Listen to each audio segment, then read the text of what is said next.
Welcome to tonight's lesson. This lesson is going to be on nutrition and the food groups. We're going to be using MyPlate as our resource. This is going to be a great resource for you to utilize over the next few days as we continue through our nutrition unit. So starting right off the bat, we're going to go into the 5 food groups, which are fruits, grains, vegetables, protein, and dairy. You also have the side group of fats and oils. Moving forward with this presentation, we will be going through each of these food groups, talking about the serving sizes per food group per day, talking about how much is 1 cup of each of these food groups, and then talking about the types of foods and why you should eat these foods that are in these food groups. So let's jump right into this is fruit. And for today, we're going to be focusing right on this circle outlined area. This is high school, so we are 14 to 18 years old. For girls, 14 to 18 years old, you need 1.5 cups of fruit per day. For boys, 14 to 18 years old, you need 2 cups of fruit per day. And obviously, as you look through the rest of this table, you can tell that the amount of fruit that you need per day, as you will find also with other food groups, completely depends on your age, your gender, and how much physical activity you get every single day. So let's take a look at how much 1 cup of fruit equivalates to. So let's look at the very first, which is an apple. 1 cup of apple is a half of a large apple, or 1 small apple, or 1 cup sliced or chopped apple. So as you can see, 1 cup of fruit completely depends on the size of the fruit that you're eating and the type of fruit that you are eating. For example, go down to applesauce. 1 more down. You can tell that 1 cup of applesauce is equivalent to 1 cup. There's no different sizes. It's just 1 little container. It's your individual size is 1 serving. So as you continue to look through this table here, as I pause on this slide, look through and notice it's not that hard to have 1 cup of fruit every single day. And if you take a look back on the next slide, the slide before this, girls, you only need a cup and a half, and boys, you need 2 cups. So boys, you can have 2 cups of applesauce, and your requirement for 2 cups of fruit is sufficient for that day. Girls, you can have half an apple, and then a cup of applesauce, and that's your cup and a half. So moving on to one of the more important topics that you guys will need to be taking notes on right now for our assignment we will be doing in class tomorrow based on this slideshow, is what types of fruits are there? And then, of course, why do you need to eat these fruits? So in the category of fruits, there are melons, which consist of cantaloupes, honeydew, and watermelon. There are berries, which are probably my favorite, and those consist of blackberries, blueberries, cranberries, goji berries, raspberries, and strawberries. Then you have your more broad citrus fruits, which are limes and apricots and pineapples. Also your guavas, your star fruits, your kiwi fruits, tangerines, and lemons. You also have your basic table food fruits that I would say, such as your apples and your bananas, and the things you most commonly find in the fridge, such as grapes and cherries. So why do we need to eat fruit? Well, obviously, eating fruit is something that's going to benefit us health-wise, and it's something to have a well-balanced diet. But eating the amount of fruit per day actually reduces risk of some chronic diseases. This is because most fruits are naturally low in fat, low in sodium, and low in calories. None of them have cholesterol, which really is a building mechanism into having those chronic diseases later on in life. Fruits are also loaded with many essential nutrients that are oftentimes underconsumed. These include things like potassium, which are found in bananas, fiber, vitamin C, which is often found times in your citrus fruits, and then folate, which is folic acid. Obviously, these essential nutrients lead to better health outcomes, such as potassium actually helps maintain healthy blood pressure. Fiber leads to lower blood cholesterol levels. Vitamin C is important for growth and repair of all body tissues. It also helps you heal cuts and wounds faster, and it keeps your teeth and your gums healthy. And folate or folic acid helps the body form red blood cells, which is particularly important for women who are pregnant later on in life. This also reduces the risk of neural tube defects, spina bifida, and other birth defects during fetal development. Going back one more time and talking about also how this helps you reduce risk of chronic disease, eating a rich diet in fruits and also in vegetables, which we'll get to later on, helps you reduce your risk of heart disease, which includes heart attack and stroke. It also helps you prevent against certain types of cancers. And then in addition to physical activity, eating a well-balanced and rich diet, including fruits and vegetables, also helps you prevent obesity and type 2 diabetes. It decreases bone loss, which also pairs with dairy, which we'll get to later on in this lesson. It decreases your risk of developing kidney stones. And it also helps you maintain a lower calorie intake. Again, with a smaller portion, you don't need so much foods to reach that 2 cups, but yet they're still filling. So you're not eating as much, but you're still getting your same amount that you need per day without overeating. So let's move on to vegetables. And again, we're going to be focusing on the outlined in red area. I want to make it emphasize one more time that the daily recommendation of how much you eat per day is definitely based on your age. As you can see, for children 2 to 3 years old, they only need 1 cup of vegetables per day. But when we get into the girls and boys ages 14 to 18 years old, which is where we are, girls, you need 2.5 cups of vegetables per day, and boys, you need 3 cups per day. So this definitely is because of your age, because of your gender, and how much physical activity determines how much food you need per day. So let's take a look at the breakdown of how much vegetables consists of 1 cup. As you can see, broccoli, 1 cup chopped, or 3 spears of broccoli, both equivalent to 1 cup of that vegetable. But let's take a move down to spinach. Sorry for cutting that off. That's spinach. You can have 1 cup cooked or 2 cups raw, and that is 2 different amounts, but it still equivalates to 1 cup of vegetables. You can also have 1 cup of spinach that equivalates to half a cup of vegetables. So these are definitely handy when cooking or wanting to make sure that you're looking at how much you're eating per day, or are you getting to how much you need, are you overeating? I would come back and use this as a tool for yourself, not only for our lesson tomorrow, but just for you to make sure that you are always eating properly, eating the adequate amount for your age, for your gender, and for your amount of physical activity area. So vegetables are broken down a little more precisely compared to fruits that we just went over. So there are dark green vegetables, which you have your arugula, your broccoli, dark green leafy lettuce, you have kale, you have spinach, and even watercress counts as a dark green. Breaking down into your red and orange, or your colored greens, you have butternut squash, carrot juice or carrots, different chili peppers, pumpkins, red peppers that can be sweet or bell peppers, sweet potatoes, tomato juice and tomatoes, and yams. Then you have your starchy vegetables, which consist of corn, green peas, potatoes, and water chestnuts. The bean and pea vegetables consist of black beans, black-eyed peas, which can be mature or dry, chickpeas, which is also known as garbanzo beans, pinto beans, soybeans, split beans, white beans, kidney beans, lentils, the list continues.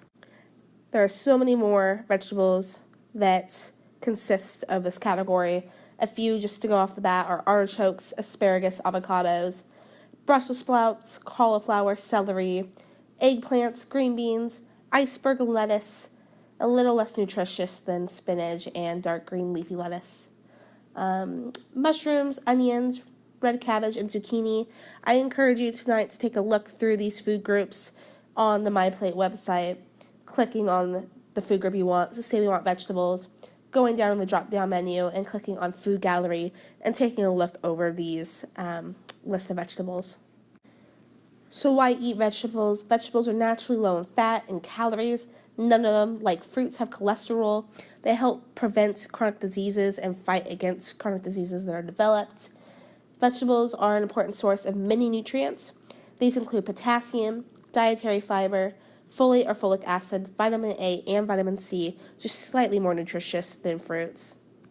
Diets that are rich in potassium help maintain healthy blood pressure. Dietary fiber, an overall healthy part of your diet, helps reduce blood cholesterol levels, helps you reduce your risk of heart disease.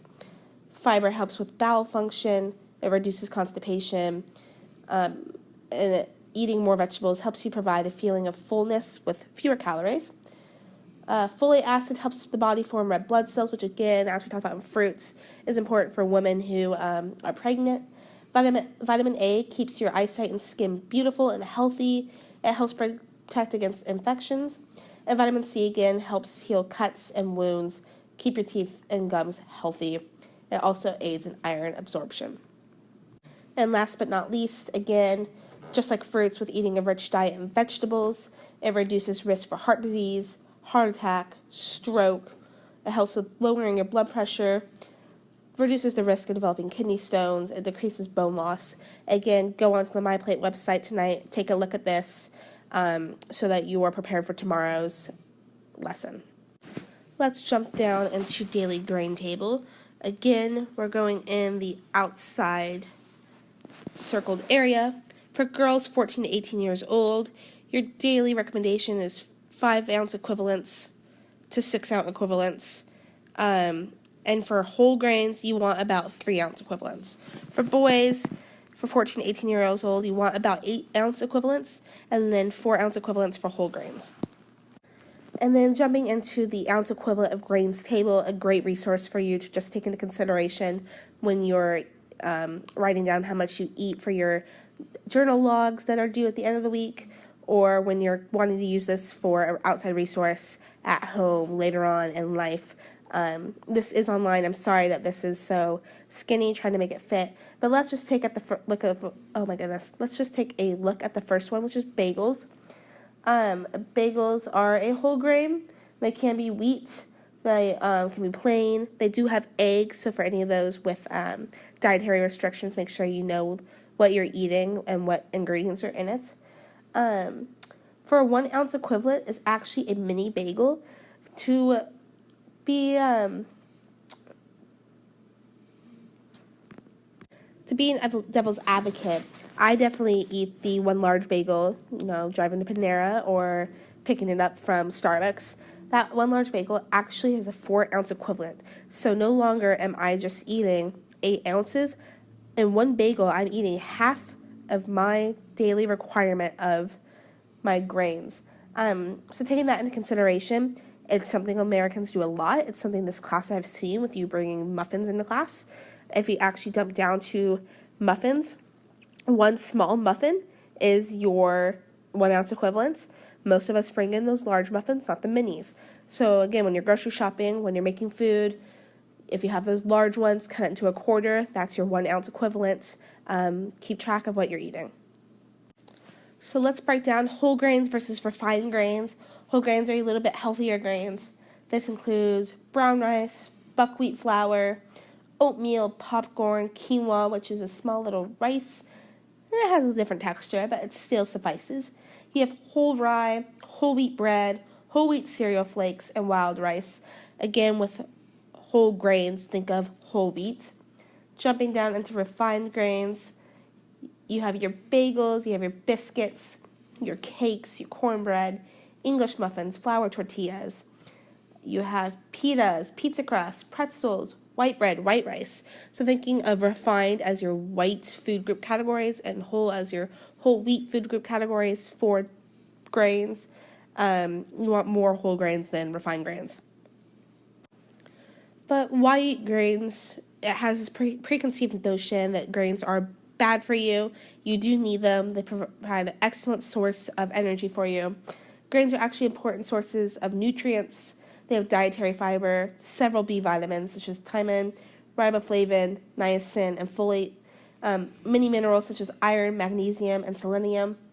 Fiber from whole grains helps reduce blood cholesterol levels, maybe helps reduce your risk of heart disease, decreases risk of obesity and type 2 diabetes. Fiber helps with bowel function, as I mentioned before. Your B vitamins play a role in metabolism. They help release energy. So this is going into my earlier comments that it is important to eat your grains. Just watch how much grains you are eating, because grains provide an excellent source of energy. Folate acid, another B vitamin, helps the body form red blood cells. Again, this helps with women who are pregnant. Iron carries oxygen in the blood. Iron deficiency anemia is often found times in pregnant women or young children. Definitely eating more iron-based meats and helping with those iron-based grains to keep that going. And then whole grains have magnesium and selenium, as I mentioned before. These are minerals that help with the bones and releasing energy from muscles and protect cells from oxidation. So these are the grains that you really want to be eating. Whole grains help reduce risk of heart disease, reduces constipation.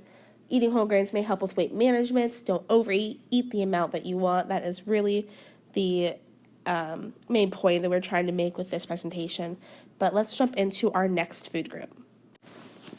So let's look into proteins again, following the age group that we are, the gender that you are. Girls ages 14 to 18 years old, you need 5 ounce equivalents of protein per day.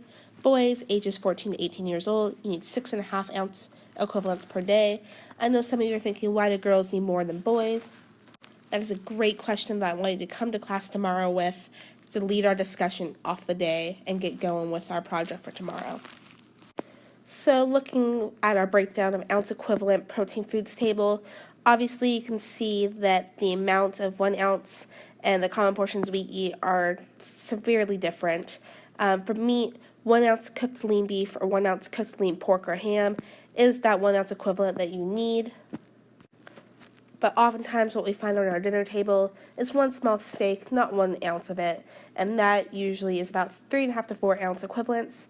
Then you also get, 1 small lean hamburger, not even the hamburger we usually eat. Lean is not usually the meat I found in my hamburger at Red Robin. But 1 ounce of that is not equivalent to what we're eating. 1 small hamburger is 2 to 3 ounce equivalents. So if you have a hamburger for lunch and a hamburger for dinner, you are reaching that protein amount that you need per day. But if you're adding in a tablespoon of peanut butter in there somewhere, or even 1 egg, now you're over that. So make sure that you're watching what you're eating, how much you're eating, the size that you're eating. Portions are important. So protein is probably our most diverse broken down food group that we're going to discuss today. There's nuts and seeds, which you have your almonds. These can be broken down to almond butter, cashews, chia seeds, hazelnuts, mixed nuts, peanut butter, my far-time favorites. You have walnuts. Going down to seafood, which is your fish.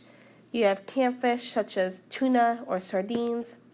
You have fin fish, such as catfish, cod, salmon, tilapia. Tuna can also be a fin fish. And then you have shellfish, such as clams and crab, mussels and lobster, shrimp and scallops. Then move it down to beans and peas. You have black beans, black-eyed peas, chickpeas, kidney peas, falafel, pinto beans, soybeans, beans, it goes on. Then moving it down to meats, you have your lean meats or your luncheon meats, which is kind of your chicken, your turkey, your beef, your ham.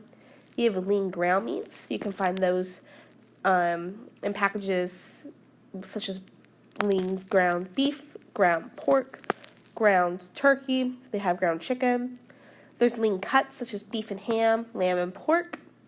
You have game meats, bison, rabbit, and then you have organ meats such as giblets and liver. Moving down to poultry, chicken, obviously your number one that you're going to think of, but there's also duck and goose, and then turkey's also a poultry. Eggs, you have chicken eggs or duck eggs. Chicken eggs are far more common. And then you have your soy products, which is your tofu and your veggie burgers. So why eat protein? Diets that are high in saturated fats actually raise that bad cholesterol. Bad cholesterol, which is LDL, is not what you want. You want the HDL. Diets that are rich in the HDL actually decrease blood cholesterol, and it helps lower your blood pressure, and it contains lots of nutrients. Seafood actually contains probably the most nutrients in your proteins. These contain omega-3 fatty acids, EPA, and DHA. Seafoods that are commonly consumed are high in EPA and DHA and lower in mercury. The health benefits from consuming these outweigh the health risks associated with mercury. It is safe to eat fish. Just make sure you know where that fish is coming from. Know how it is prepared. Ask these questions before eating. Health benefits from meats and poultry, your fish and beans, eggs, etc.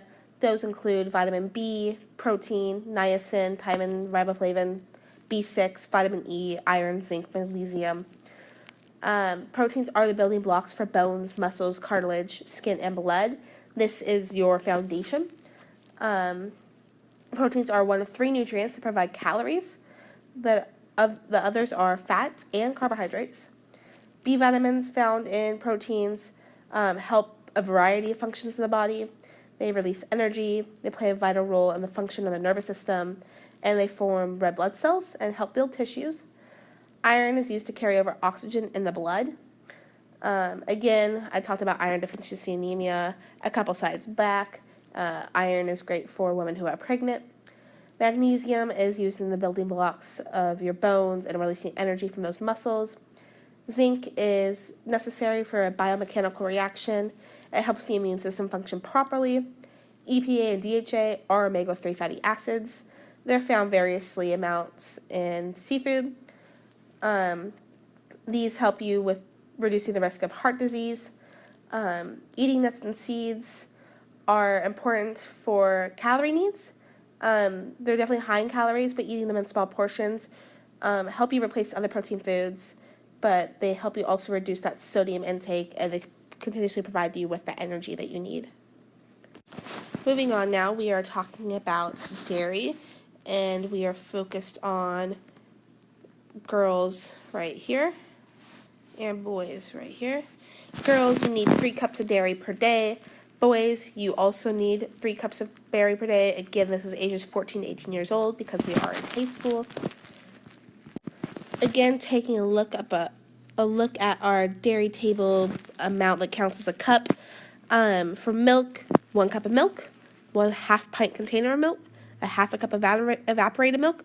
Those are all 1 cup of milk that counts for your 1 serving. Yogurt, this is broken down into, again, the common portions that we eat and the amount that we actually need. 1 regular container is 1 cup of milk. What we usually eat is 1 small container, which is only 3/4 cup. So you're actually not getting as much yogurt as you should be. Something to take into consideration, just because this is opposite of what we normally see. Cheese, again, something interesting. You need about 1.5 ounces of hard cheese to get your 1 cup. What we usually commonly see is 1 slice of hard cheese. That's actually equivalent to 1/2 cup of milk, which again isn't your daily amount that you need. So if you're eating 1 slice of hard cheese, make it 2 to be equivalent to that portion size that you need.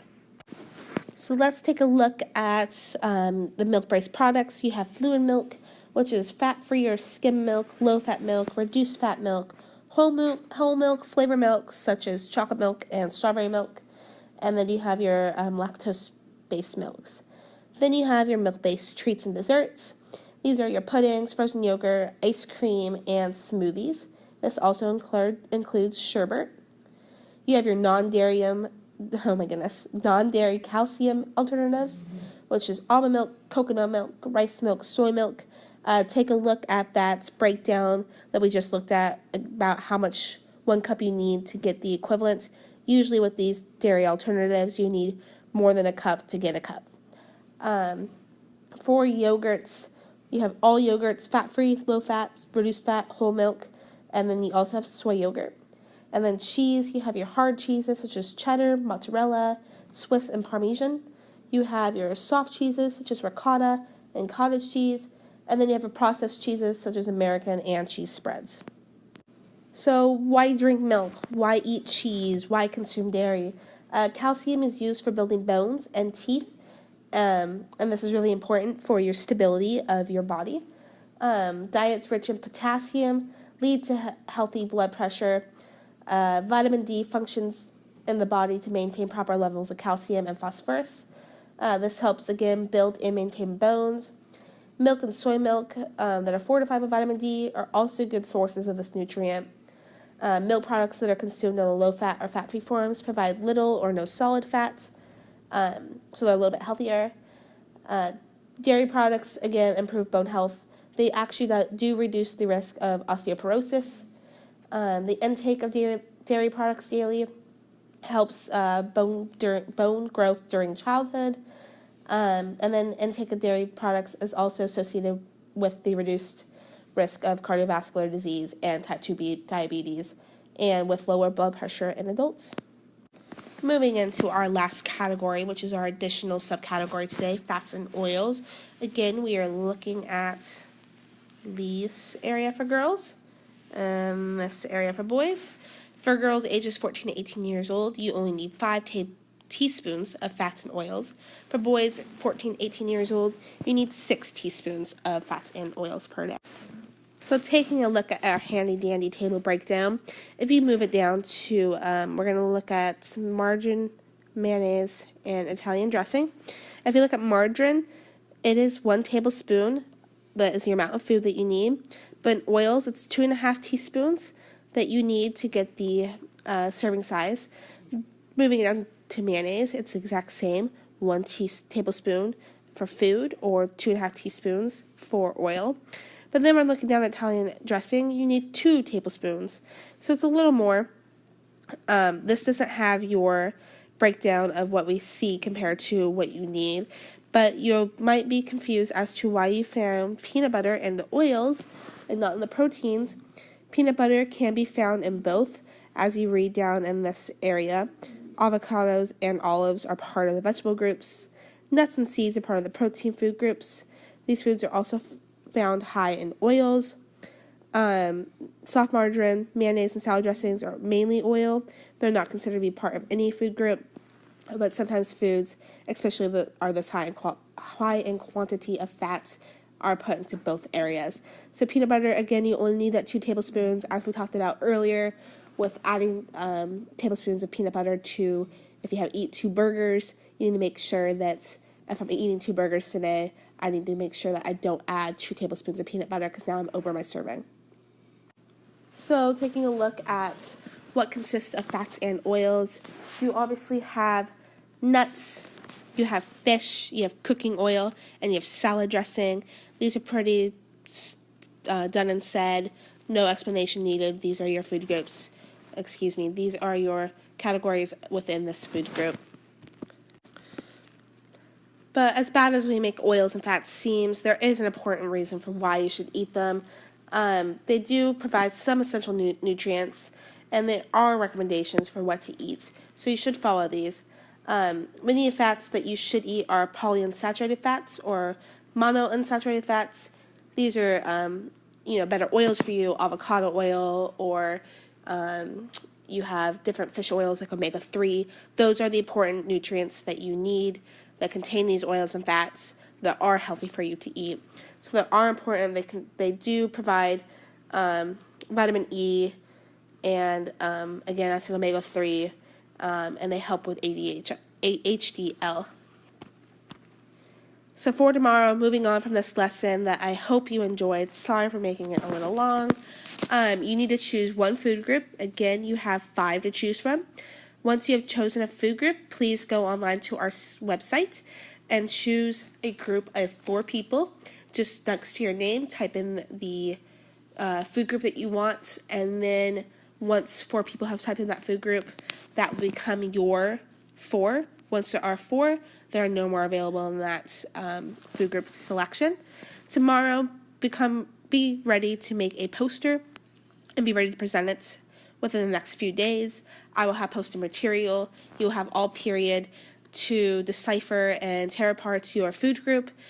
You will have about 40 minutes tomorrow to put on your poster the food group that you have, the nutrients of the food group, the daily requirements of that food group, as well as examples of food in that food group and why you should eat it. So please take some time, research on the MyPlate website of the food group that you want to choose, and then once you are notified of who your group is, come ready to work tomorrow. Have a good night.